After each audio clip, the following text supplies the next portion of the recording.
So this was the subject of your recent podcast, Odd Lots. That's right. So we decided to take a break from a certain other commodities market, which has been dominating the headlines recently, and look at another one, specifically the market for bananas, which is really interesting at the moment because, as it turns out, it's under threat from this disease called Panama disease.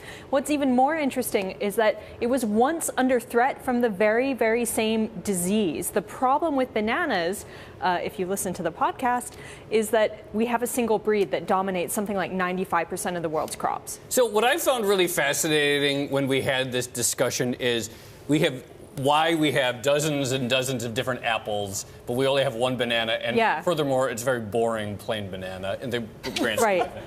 Unfortunately, we could all be eating far more interesting bananas, but we're eating this one specific type of banana called a Cavendish. And the reason it's happened is because of the way the banana industry kind of grew up. So you think about the big banana companies of the 1800s, early 1900s, they developed this infrastructure that worked to deliver a really, really cheap banana to people like you and me in the States, but at a cost. And the cost is it relies on one single breed that's basically easy to ship and transport. So when I get different labels for different bananas and like different companies and organic versus not, it's all the same one? 95% certainty it's a Cavendish banana. So what happens if this disease kind of takes over? I mean, is there any kind of cure? I mean, literally? Well, people are talking about genetic modification.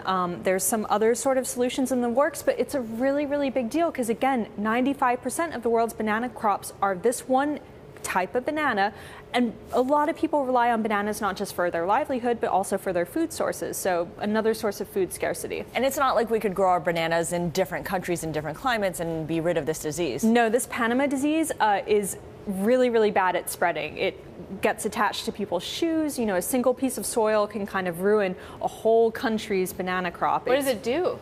It's a sort of like, I think it's like a root rot. It's called Facilium wilt.